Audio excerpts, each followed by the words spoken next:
Hello. So in this writing notes video, we're going to talk about a strategy called the top 10 list. Now, at the beginning of this video, I put up my teaching strategies title screen because I'm largely approaching this as a teaching strategy, but it's actually a really good brainstorming strategy that you can use on your own for your own writing. It doesn't necessarily need to be something that you approach from a teaching perspective. It may be something that you approach on your own as again a brainstorming device.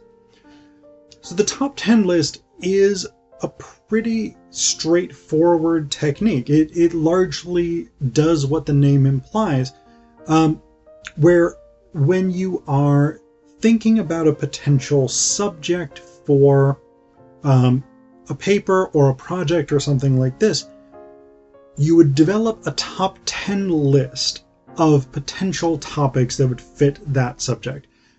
And a lot of basically, so if you're approaching this from a teaching perspective, you would want to assign your students something more specific than just a top 10 list. You would want to give them a specific sort of scope to look at. And you can, I'll mention this as well at this point, you can do sort of cut down variations of this, like a top 5 list or a top 3 list. So, for instance, if you wanted to do a top list of subjects that your students have seen in the news lately, it may be much easier for them to do a top 3 list of things that they've seen in the news that are potentially interesting than a top 10. They maybe could generate, and that's one of the things is actually a benefit of a top 3 list is you can say you're free to generate more, but come up with at least 3. But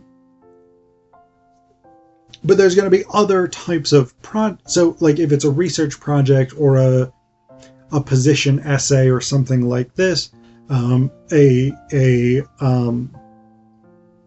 feature article or something like that, and you wanted to do like something newsworthy, something from the news, if you wanted to do something going on around campus, whatever it is, it may benefit you to do a smaller number, like 3 or 5.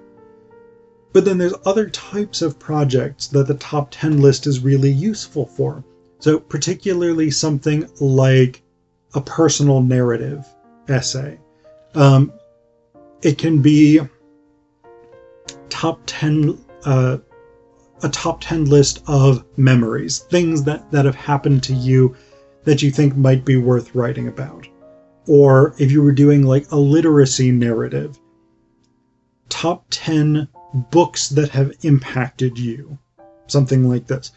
So there's a lot of different ways that you can make this a fairly focused list, depending on the type of thing that you're trying to get your students to find a topic on, or again, if you're using this just on your own,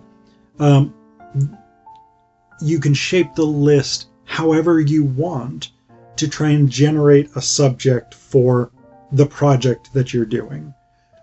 So this is, again, a useful technique, and actually one of the great benefits of the top 10 list, or whatever it is, top 5, top 3, whatever you want to do. One of the great benefits of this is that it gets you thinking about multiple possible topics.